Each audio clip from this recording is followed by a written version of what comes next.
In something of a French revolution in New Zealand recently, the rugby team was announced this week for the tour in June, and as Andrea Johnson reports, the French national game pétanque seems to be making as much impact here as a limpet mine.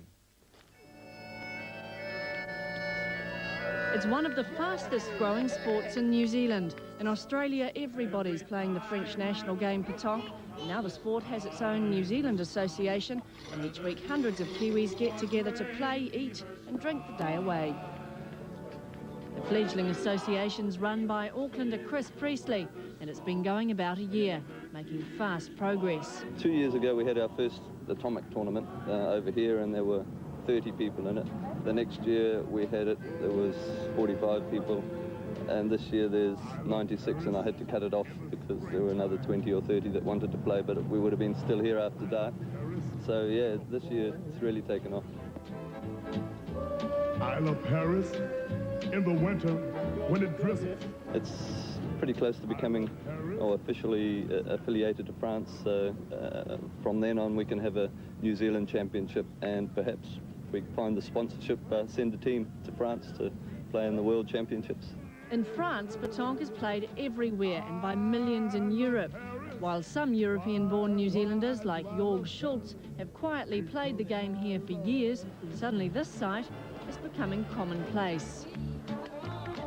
I used to play in France, and ever since I'm 6 years old. So nice to be playing in New Zealand? It's lovely. I never thought it would happen, but it did 2 years ago, and now it's getting better and better all the time. The pétanque may not look all that athletic. I'm told there's a very high skill level required, and I'm also told there's no shortage of competitiveness.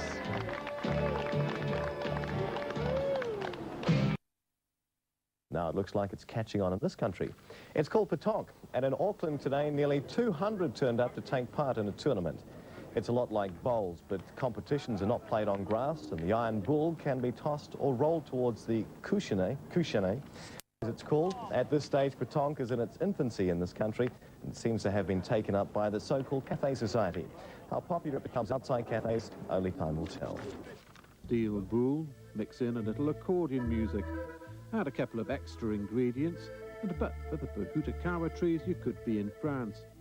But this is the Devonport waterfront, not a French one, and these are Kiwis doing the clacking, the juggling, throwing, and the fondling, indicating the affectionate hold the game has established here. Its chief exponent is Devonport Dr. Cameron Calder, who's helped establish the New Zealand Petanque Association and is one of the organisers of next month's national championships. There are a few clues around his home bearing witness to his passion for the game, which has seen him importing bull to help spread the word. He's already sold 6 tons, that's about 1,000 sets. Now he wants to see the international pétanque stage graced by the silver fern. It sounds probably a little bit outrageous, but we're talking about a sport that is, in France, commands an enormous following. The outstanding pétanque bull East, the champion of France, the single champion, is held in as much respect as any of the current All Blacks. And that's the sort of game it is. It's a worldwide game, and we would hope to be part of that worldwide fraternity.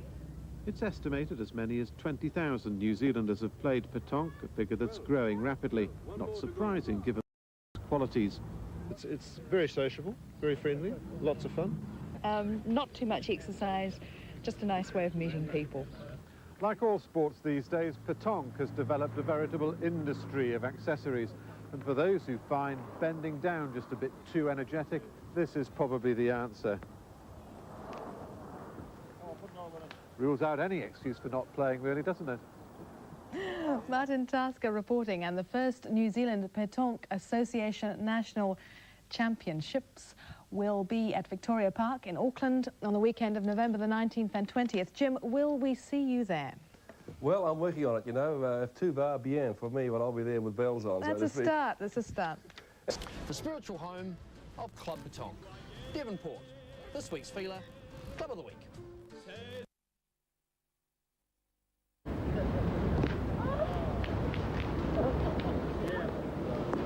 I was playing in Berlin for quite a long time pétanque, and so that pitch down here along the waterfront was just perfect. And started playing on my own. A few guys came around, and started playing with me, and that's how the whole thing started about 8 years ago. How does it differ from bowls? Apart from the fact you're not in little white frocks and funny hats. Bowls is, I think, a lot slower, and this can be very vicious. Vicious, that's the word. What exactly is it about the place that makes you stay here? Oh, look at it.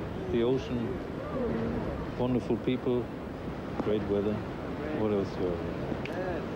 It's not changing too fast, too rapidly. There are a few changes, some of them for good, some of them are not that good, but that's all over the world, the same thing. Everything is changing, and I just try to concentrate on the good stuff.